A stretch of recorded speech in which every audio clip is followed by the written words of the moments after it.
Bismillahirrahmanirrahim. Assalamualaikum warahmatullahi wabarakatuh. Innal hamdalillahi nahmaduhu wa nasta'inuhu wa nastaghfiruh wa na'udzu billahi min syururi anfusina wa min sayyiati a'malina. Man yahdihillahu fala mudhillalah wa may yudlil fala hadiyalah. Wa asyhadu an la ilaha illallah wahdahu la syarikalah wa asyhadu anna Muhammadan abduhu wa rasuluh. Allahumma salli ala Muhammadin wa ala alihi wa ashabihi ajma'in. Allahumma inna nas'aluka imanan la yartad wa na'iman la yanfad wa murafaqata nabiyyika fi jannati khuldin. Allahumma inna nas'aluka ilman nafi'an wa rizqan tayyiban wa amalan mutaqabbala wa qalban khashi'a. Allahu akbar, Allahu akbar, Allahu akbar, Allahu akbar. La ilaha illallah, wallahu akbar, Allahu akbar, walillahil hamd. Pemirsa yang dirahmati Allah Subhanahu wa taala, tema kita malam ini adalah Idul Adha bersama Rasulullah sallallahu alaihi wasallam. Jadi Idul Adha dikenal juga dengan apa? Yaumu An-Nahr.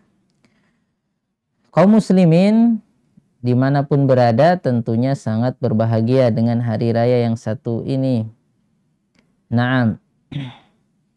Dan apabila salah seorang mereka mengucapkan kepada yang lain, Idun Mubarakun, Idukum Sa'id, kullu amin wa antum bi khair, taqabbalallahu minna wa minkum, itu termasuk hal yang dibolehkan.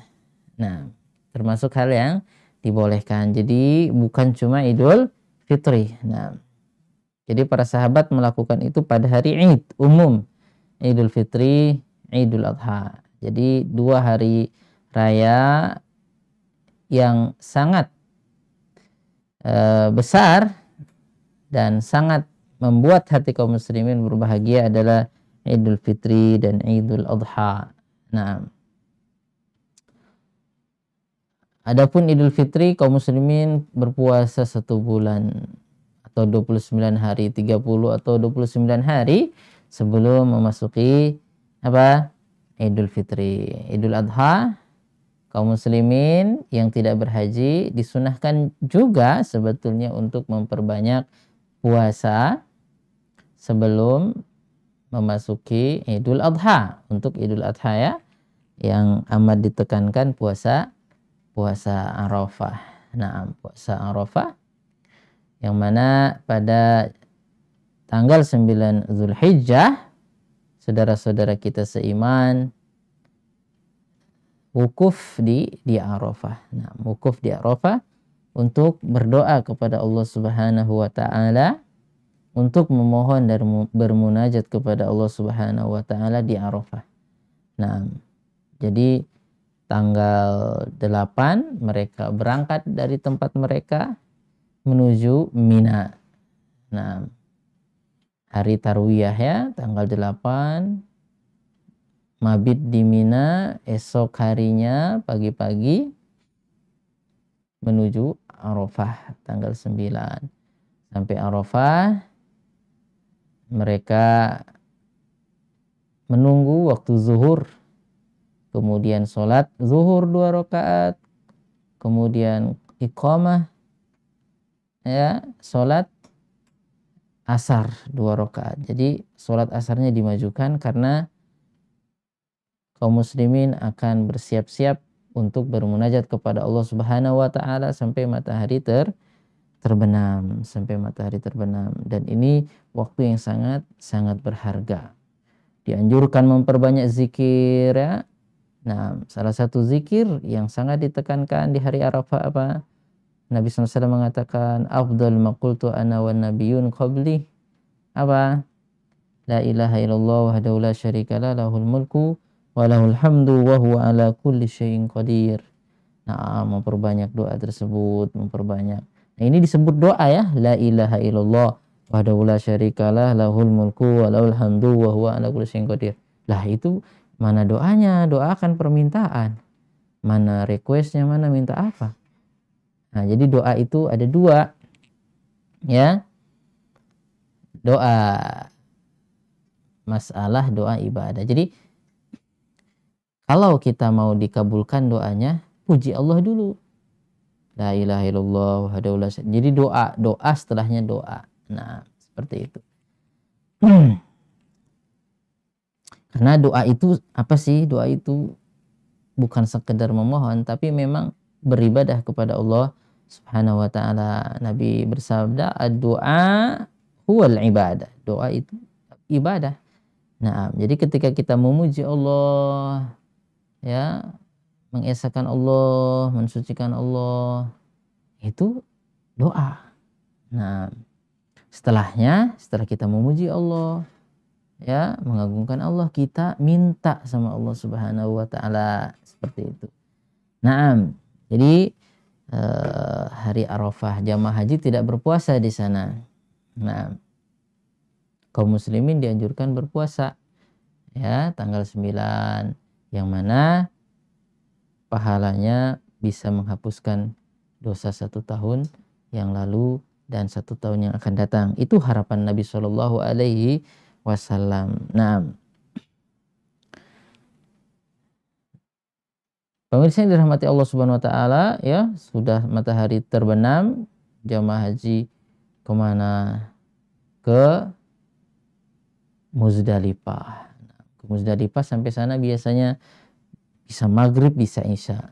Jadi sampai sana sholat maghrib 3 rakaat, kemudian sholat isya 2 rakaat, disunahkan untuk tidur, cepat-cepat tidur agar bisa pulih semangatnya, kekuatannya. Nanti pagi-pagi sholat subuh, kemudian berzikir sampai matahari menguning di Masy'aril Haram. Nah, kemudian kemana? Ke Aqobah, ya. Nah, jadi melempar jumroh, satu saja jumroh Aqobah. Kemudian mencukur rambut, kemudian tawaf ifadah, kemudian memotong sembelihan bagi yang haji tamattu. Nah, kita juga tanggal 10 Dzulhijjah berhari raya. Nah, jadi termasuk hari yang agung juga. Dalam hadis riwayat Imam Ahmad, afdalul ayyam ayyamun nahar thumma ayyamul qar. Nah, jadi termasuk hari-hari yang mulia, ya, yang paling agung adalah hari nahar. Nahar itu apa sih? Dari kata naharo yanharu, nahran, ya, pakai ha di tengah, ya, ha, bukan di bawahnya ha. Nahrun artinya menusuk unta di bagian sini, ya, di bawah. Nah, bawah leher itu, jadi menyembelihnya dalam keadaan berdiri. Jadi kalau unta sunnahnya disembelihnya dalam keadaan berdiri, ditusuk bagian sininya, tidak digorok-gorok begini, ya. Sunnahnya nahar, ditusuk, dirobek dikit. Nah, seperti itu. Itu bagi yang menyembelih unta. Nah, itu melanggar hak asasi manusia, bukan hak asasi binatang, kesian binatangnya disembelih. Nah, bagaimana hal tersebut? Manusia Allah Subhanahu wa taala berikan kebebasan untuk memanfaatkan apa yang ada di muka bumi ini untuk apa? Kebaikan manusia itu sendiri. Nah, untuk kebaikan manusia itu sendiri. Agar apa? Agar kita bersyukur kepada Allah Subhanahu wa taala atas kenikmatan tersebut. Nah, ya, karena siapapun kita memerlukan hal tersebut. Nah, dan itu bagian dari sunnah kauniyah, ya, manusia hidup perlu makan, ya, perlu makan yang bergizi. Nah, kenapa makan enak? Supaya bersyukur. Nah, Jadi sudah kenyang, kemudian bersyukur, mengucapkan alhamdulillah. Oh enak, iya supaya bersyukur. Ya, selama Allah bolehkan bukan yang haram. Jadi kalau mau menyembelih yang apa? Yang halal, yang Allah bolehkan. Jangan menyembelih yang diharamkan. Ya, nah, yang haram aja susah katanya ya. Nah, jadi satu itu sebagai bentuk kenikmatan Allah Subhanahu wa taala yang mana apabila kita bersyukur tambah tinggi derajat kita di sisi Allah Subhanahu wa taala. Ya seperti menikah. Menikah itu bagian dari fitrah ya, keinginan manusia. Ya, menikah saja bahkan dianjurkan jadi ibadah. Nah, daripada ya mengaku tidak mau menikah akhirnya melakukan perzinahan. Nah, ya. Baik, barakallahu fiik. Nah,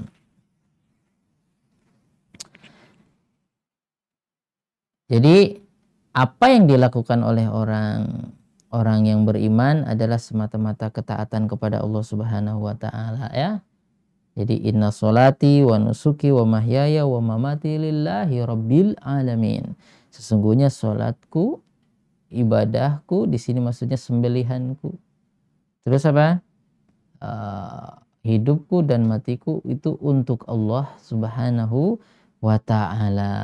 Nah, untuk Allah Subhanahu wa taala. Allah Subhanahu wa taala membolehkan yang baik-baik, menghalalkan yang baik-baik yang bergizi ya, yang mengandung protein. Alhamdulillah. Naam. Allah Subhanahu wa taala memerintahkan atau menganugerahkan sesuatu yang baik untuk disyukuri. Nah, seperti itu. Jangan merasa itu sesuatu yang bertentangan, kesian kan binatangnya disembelih. Terus nyembelih apa? Nyembelih angin. Ya. Jadi banyak hikmah di balik itu. Nah, banyak hikmah di balik itu. Nah, jadi tidak dibenarkan seorang muslim membunuh binatang ya dengan sia-sia, tidak mengucapkan bismillah Allahu akbar jadi bangkai. Nah, atau tidak pula dibenarkan menyembelih binatang yang diharamkan seperti itu. Jadi ini adalah ujian ketaatan dan pengorbanan. Ini harta ya, harta kita korbankan demi mencari ridho Allah Subhanahu wa taala, dan ujungnya juga untuk kemanfaatan manusia itu sendiri, boleh dimakan, dibagikan kepada orang-orang yang memerlukan. Itu kan kebaikan. Masa mau bagi-bagi rumput? Ngasih ke orang rumput, ngasih ke orang kerikil, ya ngasih daging, ya bermanfaat, menyenangkan orang lain. Nah, mau dibuat bangun sekolah aja, dibangun gedung aja, jangan untuk beli binatang ya. Bangun sekolah kalau Pak tukangnya nggak makan daging, makan rumput gimana? Ya, nanti bangunannya jelek. Nah, baik. Nah, ala kulli hal.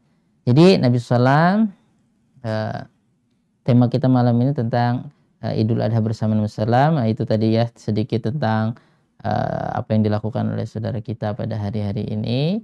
Jadi besok, berarti mereka kalau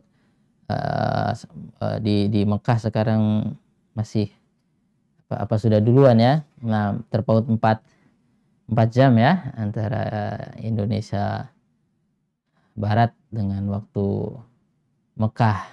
Nah, ya Arab Saudi. Jadi mereka tanggal 10 juga menyembelih bagi haji yang melakukan haji tamattu. Nah, taib atau kiran. Nah, kemudian tawaf ifadah ya sudah kita jelaskan.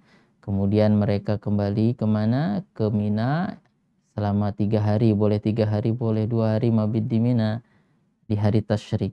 Nah, di situ hari-hari zikir kepada Allah Subhanahu wa taala. Nah, jadi ayyamut tasyrik ayyamu aklin wa syurbin, hari tasyrik adalah hari makan dan minum. Kenapa disebut hari tasyrik? Karena dari kata syarraqa yusyarriqu artinya memotong-motong daging. Nah, untuk dibuat qadid. Qadid itu dikeringkan begitu ya. Nah, agar bisa ditaruh, dimanfaatkan. Nah, nanti sebagian langsung dimakan. Kenapa Nabi menyebut ayyamu aklin wa syurbin? Hari makan dan minum, hari tasyrik itu. Setelah hari raya 10, 11, 12, 13. Hari makan, hari minum, dan hari mengingat Allah Subhanahu wa Ta'ala. Maksudnya, makan dan minum itu diniatkan untuk supaya tahan berzikir, mengingat Allah Subhanahu wa Ta'ala. Jangan makannya kekenyangan ya, zikirnya enggak ya. Jadi hari tasyrik itu termasuk hari yang dianjurkan untuk kita banyak berzikir. Nah, jadi wadkurullaha fi ayyamin ma'dudat, wadkurullaha fi ayyamin ma'dudat. Berzikir kepada Allah itu di setiap saat ya, sebelum hari tasyrik, sebelum Dzulhijjah juga kita diperintahkan untuk berzikir kepada Allah, wadkurullaha dzikran katsira. Tapi di hari-hari ini kita ditekankan untuk apa? Untuk banyak berzikir. Kenapa? Sudah Allah kasih daging, Allah perintahkan untuk menyembelih binatang agar dinikmati, kemudian bersyukur, mengucapkan alhamdulillah, Allahu akbar, Allahu akbar, Allahu akbar, la ilaha illallah, wallahu akbar walillahil hamd. Ya sebetulnya biar nggak makan daging tetap zikir. Nah ya, nah daripada orang-orang yang tidak beriman itu makan daging, bahkan makan bangkai, tidak disebut nama Allah. Ya, makan ayam apa atau apa binatang apa, nggak berzikir ya, makan nggak bersyukur. Ini nikmat Allah Subhanahu wa Ta'ala ya. Dia tidak menyebut nama Allah Subhanahu wa Ta'ala dalam menyembelih. Nah, jadi seperti makan bangkai. Naam. Tapi mungkin nggak makan nggak makan daging mungkin, karena nggak boleh nyembelih katanya. Tiada orang yang mengkritik menyembelih umat Islam. Jadi makan jembatan aja mungkin. Nah, taib. Barakallahu fikum.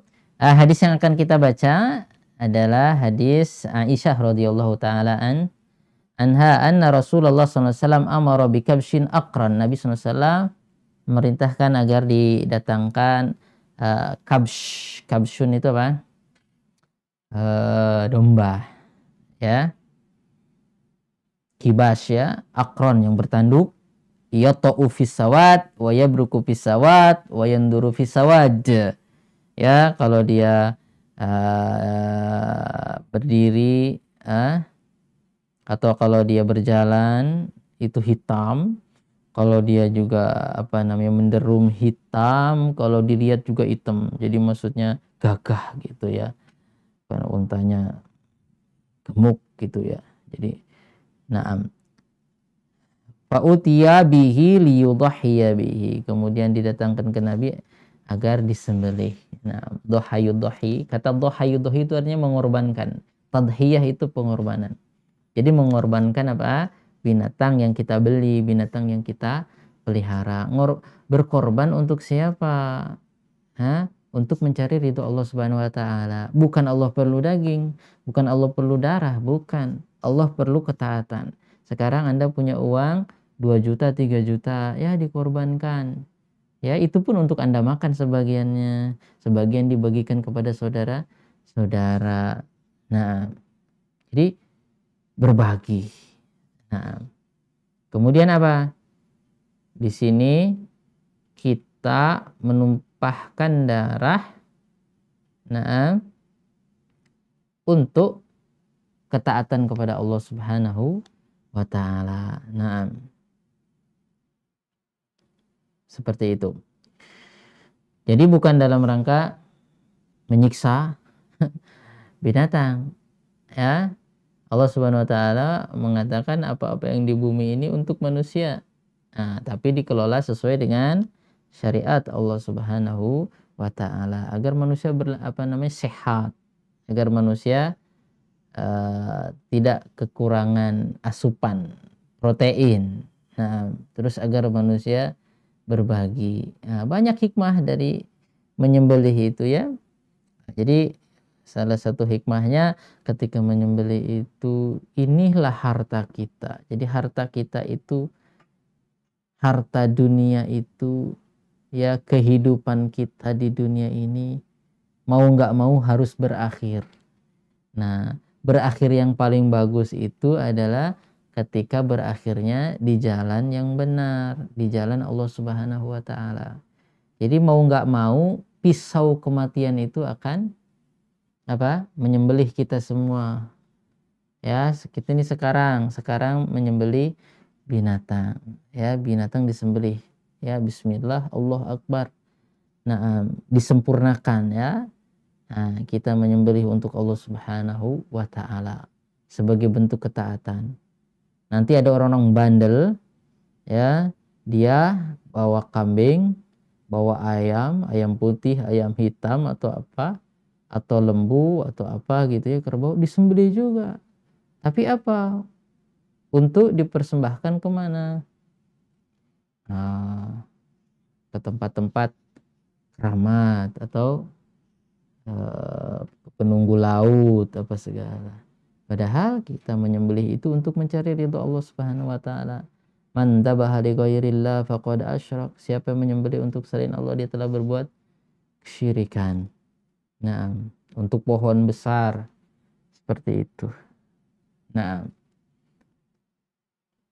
menyembelih itu ibadah, sebagaimana kita sholat, sebagaimana kita puasa, hanya untuk Allah Subhanahu wa Ta'ala.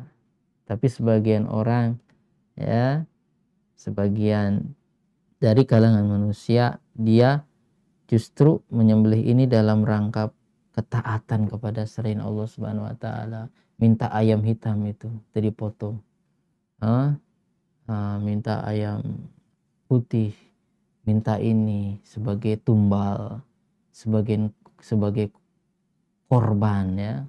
Korban itu bahasa Arab, kurban, mendekatkan diri. Tapi mendekatkan dirinya bukan kepada Allah, kepada makhluk tadi itu. Ya. Nah, jadi liyudhhiya bihi. Jadi banyak hikmahnya. Jadi ini nih, kita motong kambing. Mau nggak mau harus selesai hidup itu. Lebih baik selesai dalam ketaatan, dalam ketundukan di jalan Allah Subhanahu wa Ta'ala, daripada berakhir sebagai mayit begitu saja tragis di jalan kesesatan, di jalan kemaksiatan. Jadi siapapun kita, hikmahnya ya ketika menyembelih, kita melihat proses penyembelihan bahwa kehidupan itu akan berakhir ya. Nanti ada pisau kematian yang akan menyembelih setiap manusia, bahkan malaikat, bahkan semuanya akan berhenti ya, bernapas, akan mati. Kullu nafsin dha'iqatul maut. Setiap yang berjiwa pasti akan merasakan kematian. Jadi kematian itu sesuatu yang pasti, sebagaimana matahari akan terbit besok hari ya. Jadi sesuatu yang pasti. Nah, sekarang masalahnya bagaimana akhir dari kehidupan tersebut, matinya itu bagaimana? Mati di jalan Allah fisabilillah, atau mati di jalan syaitan, atau mati di jalan hawa nafsu ya. Nah, karena semuanya akan berakhir dengan satu kematian. Nah, sebetulnya ada hikmah di balik itu. Jadi bisa, salah satu hikmahnya, jadi mungkin bisa diingat ketika nyembelih kambing di akhirat kelak, bahwa Allah Subhanahu wa Ta'ala akan mendatangkan kematian dalam bentuk seekor kibas ya, seekor domba. Nah, jadi akan yu'tal maut ala surati kabshin ya, dalam hadis yang sahih, kelak di hari kiamat akan didatangkan kematian dalam wujud seekor kibas, domba, kemudian diperlihatkan ya, kemudian diperintahkan agar manusia melihat apa ini kematian. Jadi penduduk surga melihat, penduduk neraka melihat, ini ada kematian dalam rupa kibas, ya. Nah, kemudian apa? Disembelihlah kematian tersebut.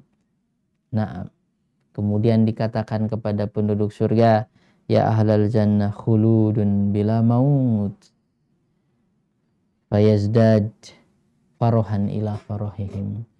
Kemudian mereka tambah girang. Kenapa? Ternyata negeri akhirat itu ada rumus baru. Kematiannya udah dimatiin.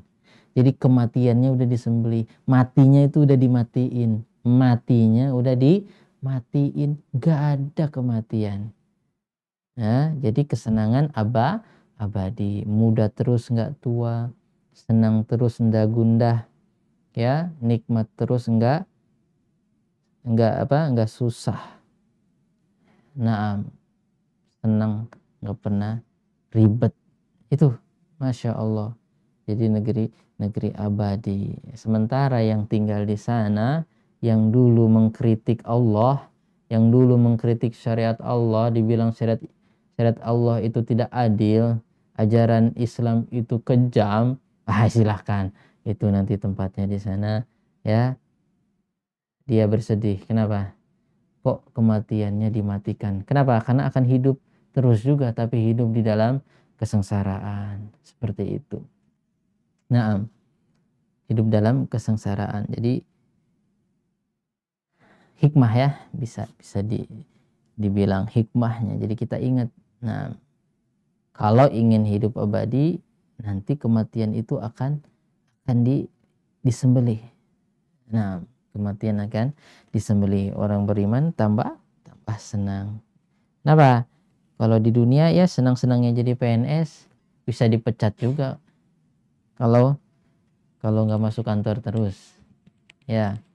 Nah, atau melakukan kekerasan atau jadi apa begitu, atau bisa ya kenikmatan jadi pejabat juga akan digeser sama yang lain, ya enggak? Ya, jangan macam-macam, jangan ganggu. Ya, kenikmatan jadi pejabat, jadi orang kaya, jadi orang ganteng, jadi orang cantik, itu akan terancam. Ya, akan selesai. Yang ganteng jadi ya pensiun juga, muncul yang lebih ganteng lagi, yang cantik juga udah nenek-nenek, ya. Seperti itu. Ya, selesai. Ada waktunya. Nah, jadi jangan sampai justru kenikmatan tadi, nah, kita sia-siakan. Nah, jadi sebelum menghadapi kematian harus dimanfaatkan sebaik-baiknya, mencari ridho Allah Subhanahu wa taala. Nah, kemudian ya itu mungkin salah satu hikmahnya, lidhahiyya, untuk Nabi kurbankan, maksudnya untuk Nabi sembelih. Seperti itu, ya. Nah, ini orang yang beriman harus belajar untuk berkorban, ya. Korban itu kan kayaknya bukan bahasa Jawa, ya. Bahasa Arab deh, kurban. Kurubaya kurubu, ya, kurbanan. Korban. Jadi korban. Jadi korban begitu, ya. Kurban. Jadi mendekatkan diri kepada Allah dengan ibadah yang ini. Karena kan nanti ada orang banyak hartanya, boro-boro mengorbankan 2 juta, 3 juta, ya, 1.000, 2.000 aja dia nggak mau. Anak yatim dihardik, ya, kerja sana, ya, orang minta-minta diusir padahal dia memerlukan.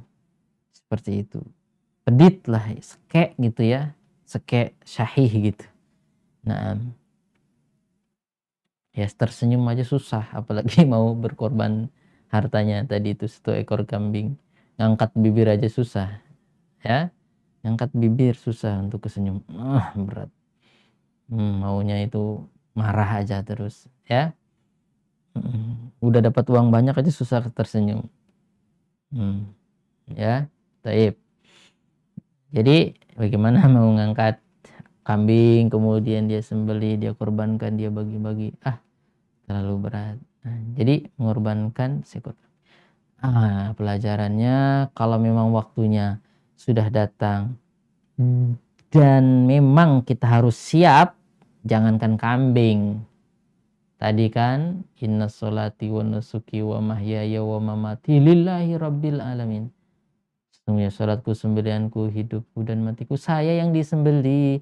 Muslim yang berkorban untuk berjuang di jalan Allah Subhanahu wa taala juga harus siap. Sebagaimana penggemar syaitan, para pembela syaitan rela dia mati membela ajaran syaitan. Ya, dulu orang-orang musyrik, orang musyrik di zaman Nabi Muhammad SAW, ya, Abu Jahal, Abu Lahab, dan anak buahnya, followernya itu mati-matian itu membela patung orang soleh yang udah meninggal diabadikan. Ketika umat Islam mengatakan jangan nyembah ini karena ini juga makhluk, jelas bukan Tuhan, ya nggak apa-apa katanya. Oh, ngapain kamu ngelarang-larang? Jangan nyembelih untuk patung ini. Ngapain kamu ngelarang-larang? Nah, jadi marah. Kemudian mereka berjuang, bahkan menyiksa. Ada orang beriman, ya, orang yang beriman tidak mau menyembah patung tersebut atau menjadikan patung tersebut perantara kepada Allah karena dulunya mantan orang soleh, sebelum meninggal itu orang soleh. Akhirnya dicambuk, dihukum demi keyakinan mereka, keyakinan syirik mereka. Bilal bahkan ada Sumayyah, seorang wanita, mohon maaf, ditusuk dari bagian bawah sampai atasnya, wanita. Salahnya apa? Salahnya cuma kalau mau nyembah Allah, ngikuti Nabi Muhammad. Ya, seperti itu. Wa ma naqamu minhum illa ayyuminu billahil azizil hamid. Tidaklah orang beriman yang bertauhid itu disiksa, dihabisi oleh orang-orang musyrik karena bertauhid. Nabi Muhammad lagi sholat diinjak kepalanya, dilempari kotoran usus onta, jeroan onta. Salahnya sujud kepada Allah. Kalau sujud kepada makhluk yang jelas-jelas bukan Tuhan, tidak apa-apa. Kalau sujud kepada zat yang menciptakan langit dan bumi, dan itu keyakinan Nabi Muhammad, dan itu yang memang Allah perintahkan, sujud kepada penguasa alam semesta ini, dimarahin, dianggap sesat. Ya bagaimana? Ya kita menyembah yang menguasai kita.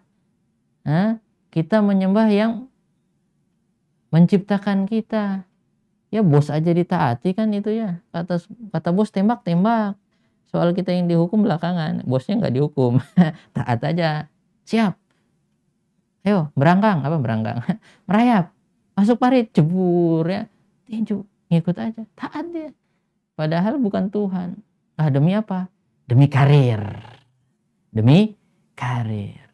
Nah, kalau orang beriman karirnya itu sampai surga gitu ya. Jadi taat sama Allah Subhanahu wa taala. Ya taat kepada makhluk juga selama tidak bertentangan dengan perintah Allah Subhanahu wa taala. Tapi kalau bertentangan enggak mau. Walaupun disuruh bos. Ya. Walaupun disuruh bos. Nah, disuruh orang yang gaji gitu ya. Nah, seperti itu. Kalau bertentangan dengan perintah Allah Subhanahu wa taala, itu orang yang beriman dianggap salah. Padahal yang salah jelas-jelas ini yang buat manusia, yang mahat manusia kok disujudin, sujud ke situ. Ya salah. Ini satu kezaliman. Kemudian apa? Karena Tuhannya bukan Allah, karena Tuhannya tadi patung itu ya, orang soleh nggak bisa ngapain-ngapain. Akhirnya apa? Zalim. Gimana zalimnya? Riba. Yang miskin ditindas, enggak apa-apa lah.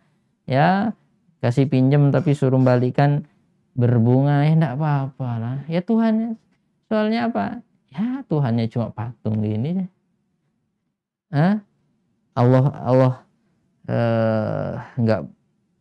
enggak perlu ditakuti. Sehingga apa? Berbuat kezaliman, memeras. Seperti itu ya. Nah, melakukan kemaksiatan, ya menurut mereka sih nggak maksiat. Berzina, ya nggak apa-apa, suka sama suka. Akhirnya apa? Kerusakan di mana-mana. Kenapa nggak bertanggung jawab? Habis pakai ditinggalin. Habis manis, sepah dibuang. Enak 5 menit, habis itu bingung masa depan bagaimana. Akhirnya apa? Dikubur bayinya, malu. Mungkin zaman jahiliyah bayi dikubur ya. Dimasukkan dikubur di padang pasir gitu ya. Ada juga di zaman sekarang. Bayinya dimasukkan plastik, dimasukkan tong sampah. Ya enggak? Nah, karena kemaksiatan tadi. Sementara boleh merasakan kenikmatan seperti itu hubungan suami istri, tapi ada caranya. Seperti itu ya. Nikah dulu. Nah, oke, itu ya tentang berkorban. Jangankan berkorban kambing. Apabila Allah Subhanahu wa taala memerintahkan kita untuk berjuang dengan jiwa pun harus kita siap. Sebagaimana pengikut syaitan rela membela syaitan sampai titik darah penghabisan.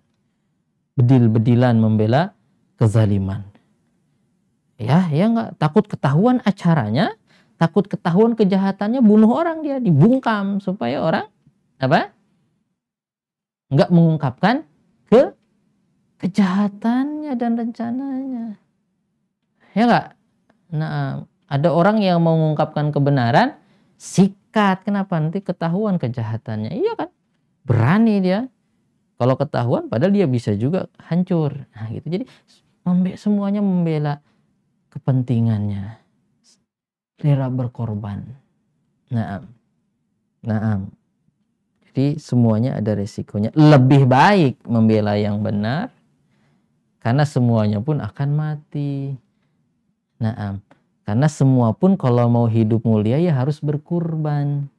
Berkorban. Seperti itu. Orang jahat ingin sukses harus berkorban. Ya enggak? Iya. Korupsi. Ya kalau ketahuan ya bisa dipecat. Bahkan bisa katanya dihukum mati. Nah ya. Hidup enggak tenang, sembunyi, harus isolasi terus. Supaya enggak ketahuan. Enggak nampak. Isolasi mandiri katanya. Ya. Karena takut ketahuan.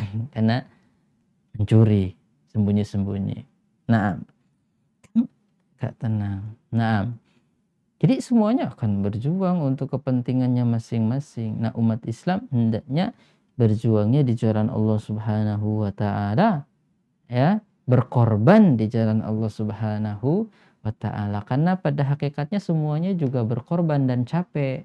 Ya ayyuhal insan innaka kadihun ila rabbika kadhan famulaqi. Wahai manusia, sesungguhnya kalian itu capek, berpeluh, ya, berkeluh kesah, tetapi semuanya akan menuju Allah Subhanahu wa taala. Sing baik ya capek, sing jahat capek, yang dermawan capek, yang kikir capek, yang rajin zikir subhanallah alhamdulillah wala ilaha illallah akbar, subhanallah alhamdulillah wala ilaha akbar, subhanallah bihamdihi subhanallahi capek. Capek lisannya, mungkin kering mulutnya berzikir. Yang rajin gibah juga capek.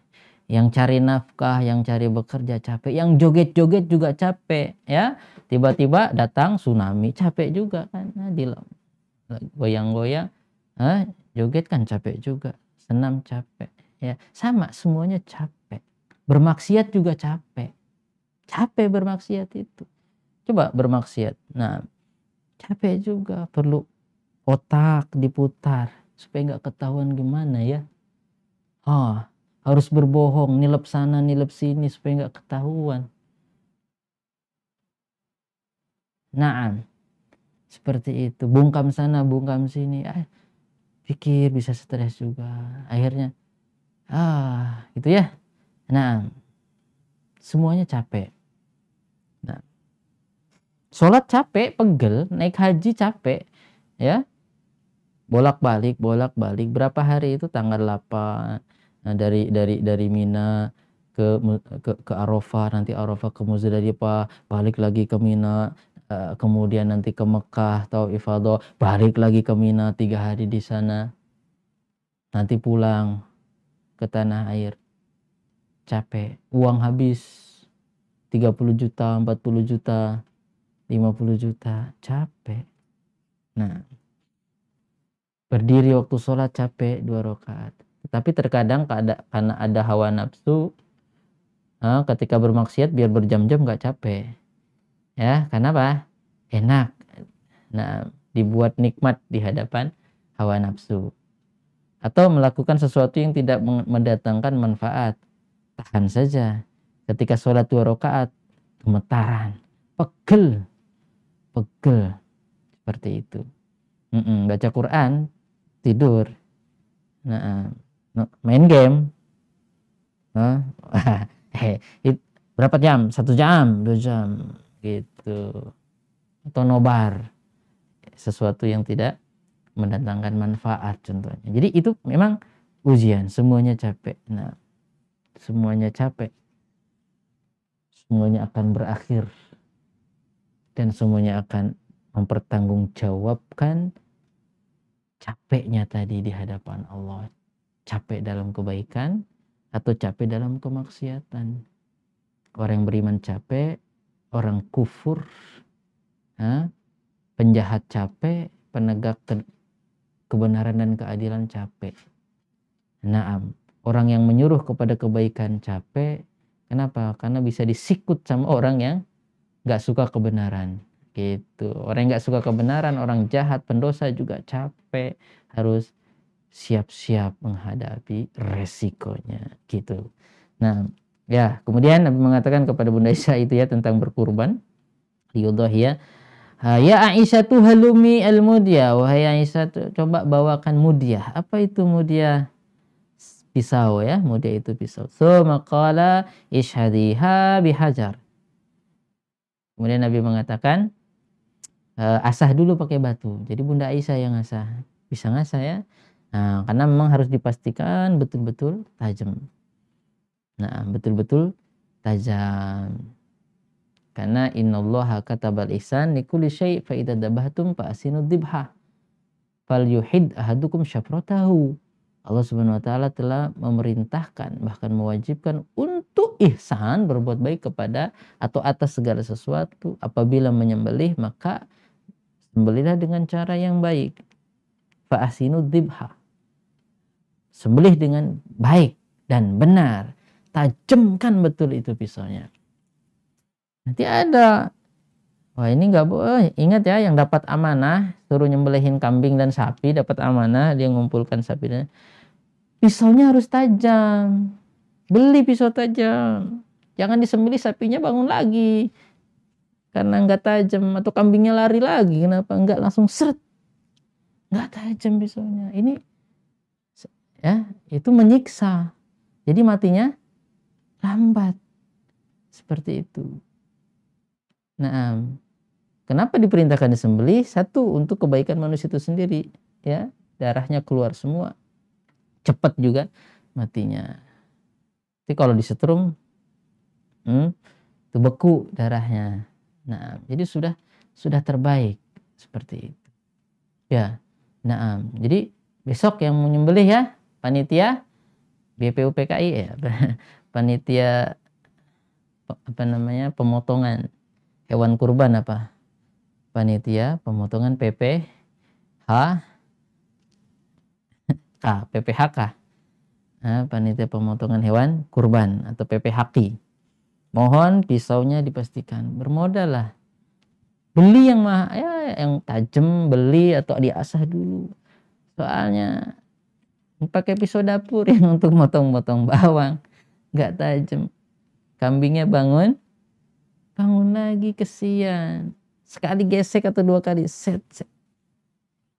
Karena ini ibadah juga harus bagus. Jangan sholat nggak bagus. Sama ini nyembelih ibadah. Jadi pisaunya ditajamkan. Silahkan dipastikan besok. Nah, coba ke dulu ya, ke pisang gitu ya, batang pisang. Jangan ke temannya. Nah, ini penting ya. Ini kata Nabi, falyuhid ahadukum syafratahu. Ayo belatinya, pisaunya itu betul-betul ditajamkan. Seperti itu. Nah, pokoknya panitia wajib tajam pisaunya. Kesian nanti pas dipoto, apalagi live yang ngeliat tuh kambingnya lari lagi, kesian yang nitip hewan kurbannya, tersiksa. Nah, amanah ini, amanah ya bagi panitia. Jangan nggak modal. Nah, sepisau tajam aja nggak bisa nyiapkan. Tip betul-betul tajam, jem. Nah, ya. Fafa'alat, kemudian diasah ya. Tsumma akhadaha, kemudian Nabi mengambilnya, wa akhadal kabsha, kemudian diambillah dombanya, fa'adja'ahu, kemudian direbahkan ya. Jadi direbahkannya pakai lambung kiri ya, dihadapkan kiblat. Lambung kiri dihadapkan kiblat agar memang lebih mudah. Ya ini sunnah ya, nggak wajib. Nah, tapi direbahkan kemudian dihadapkan kiblat. Nah. Tsumma dzabahahu, kemudian Nabi menyembelihnya. Tsumma qala, ini ada takdim wa ta'khir kata Imam Nawawi ya. Tsumma qala bismillahi Allahumma taqabbal min Muhammad wa ali Muhammad wa min ummati Muhammad. Tsumma dhaha bihi. Nah, tsumma dhaha bihi. Jadi sebelum menyembelih sebetulnya Nabi mengucapkan bismillah. Ini penting, kata-kata singkat ini bismillah. Bismillah, dengan menyebut nama Allah Subhanahu wa taala, karena ibadah ini untuk mengagungkan Allah.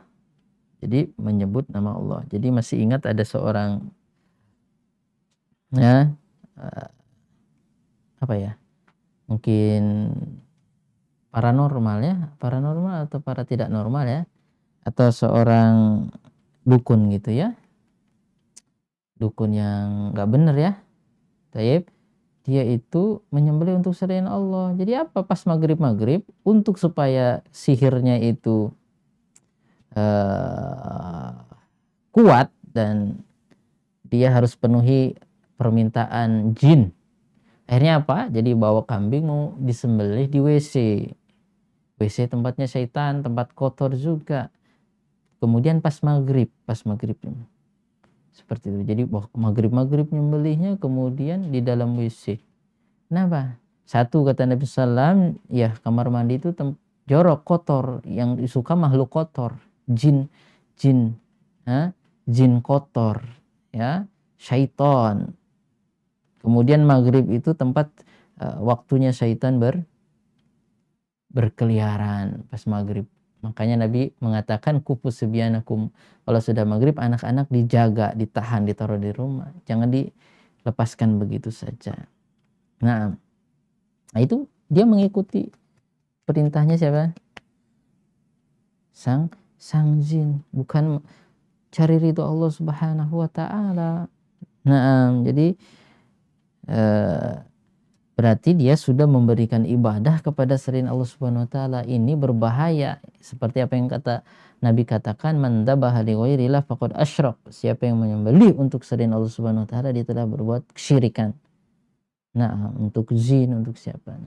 Harus untuk Allah Subhanahu wa taala. Nah, jadi Nabi mengucapkan bismillah, dalam riwayat lain bismillah wallahu akbar. Allahumma taqabbal min Muhammad wa ali Muhammad. Nah, jadi boleh kita berkorban 1 ekor kambing, kita niatkan pahalanya juga untuk keluarga kita dan keluarga kita yang udah meninggal masih hidup. Mau disebut namanya boleh, mau nggak disebut, keluarga secara umum, ya Allah ini kurbannya Muhammad dan untuk keluarga Muhammad, maksudnya pahalanya seperti itu lebih bagus seperti itu. Nah ya, daripada ya Allah ini kambing kurban untuk kakek saya yang sudah meninggal, itu toh sayang sampai nggak dapat malah, karena ini boleh, walaupun yang begitu juga boleh. Tadi ini saya kurban kambing, niat pahalanya untuk kakek saya, ibu saya yang sudah meninggal. Bismillah Allahu Akbar, Bismillah Allahu Akbar, Allahumma taqabbal udhiyah fulan bin fulan. Seperti itu. Ya Allah, ini kurban dari si fulan bin fulan, untuk dia pahalanya. Ya sayang, lebih baik kita, ini kurban dari saya dan untuk keluarga saya, atau untuk bapak saya, untuk siapa. Jadi tetap kita dapat, keluarga dapat. Jadi ya, bismillah Allahu Akbar, Allahumma taqabbal min Muhammad wa ali Muhammad. Silahkan ganti nama Anda. Bismillah Allahu Akbar, Allahumma taqabbal min, siapa lah namanya, terserahlah, Sakuri bin siapa gitu, wa alu Sakuri, tak apa-apa ya, sebutkan namanya, nama keluarganya. Jadi kita dapat pahala, keluarga kita yang udah meninggal ya, atau yang masih hidup dapat pahalanya. Seperti itu. Nah, kemudian apa? Nabi juga mengatakan wa min ummati Muhammadin, dan ini untuk umat Muhammad juga. Dalam riwayat lain, wa hada min Muhammad wa umma Muhammad allati lam yudhi alladzina lam yudhi. Ini kurban untuk Muhammad dan umat Muhammad yang belum berkorban. Ini kata para ulama, berkorban itu sunnah, karena kita sudah ditraktir sama Nabi, datang Nabi sudah apa? Sudah berkurban, diniatkan pahalanya untuk umat Islam yang belum sempat berkurban. Yang udah berkurban, alhamdulillah. Nah, Nabi udah, berarti kita nggak usah kurban. Enggak, tetap kurban lebih bagus. Tapi bagi yang enggak, sudah Nabi takdir ya. Nabi sudah berkurban untuk umatnya. Wa min ummati Muhammadin sallallahu alaihi wasallam. Dan untuk umat Muhammad sallallahu alaihi wasallam. Jangan lupa takbir ya. Bismillah, Allahu Akbar. Allahumma taqabbal min Muhammad. Nah, itu karena Muhammad. Kalau Anda silahkan sebut namanya. Nah, sembelih. Nanti kalau ada yang diamanahi, ada namanya, sebutkan namanya. Bismillah, Allahu Akbar. Allahumma taqabbal min. Contohnya yang ngasih amanah siapa tadi? Sucipto. Allahumma taqabbal min Sucipto. Nah, gitu. Itu yang panitia kan mewakili aja. Min Sucipto wa ali Sucipto. Kalau dia pesan untuk keluarganya juga. Nah, seperti itu. Yang nggak diucapin ya enggak apa-apa, tapi afdolnya diucapkan. Nah, ini yang memang Nabi ngasih contoh diucapkan ya. Bismillah, Allahumma. Wahai Allah, ini kurbannya si fulan, diniatkan untuk fulan juga pahalanya. Nah, ini ya karena Nabi mencontohkan ini ya. Baik, enggak apa-apa. Barakallahu fiik. Jadi Nabi Shallallahu alaihi wasallam berkurban, mengajarkan kita memberi, dan berbagi, dan berkurban untuk mencari ridho Allah Subhanahu wa ta'ala. Nah, setelah berkurban, Nabi Shallallahu alaihi wasallam membagikan dagingnya. Nah, dahulu ketika kaum muslimin masih kesusahan, Nabi melarang kaum muslimin itu menimbun daging kurban lebih dari 3 hari. Jadi harus 3 hari harus tidak dimakan lagi. Maksudnya apa? Harus bukan harus dimakan semua jadi gendut. Karena hari ketiga udah nggak boleh lagi. Maksudnya apa? Ini harus cepat selesai. Kalau kamu sudah makan selama 3 hari, kalau masih sisa harus dibagikan. Kenapa waktu itu umat Islam lagi kesusahan, kelaparan. Setelah kaum muslimin sudah alhamdulillah sejahtera, jadi boleh daging kurban ditaruh lebih dari 3 hari. Zaman dulu paling pol kalau naruh ya harus dijemur dulu, dijadiin dendeng gitu, kayak dendeng. Jadi diiris-iris kemudian dijemur biar tahan lama. Kalau zaman sekarang dimasukin freezer. Tahan berapa tahun? 1 ya? 1 bulan, lama.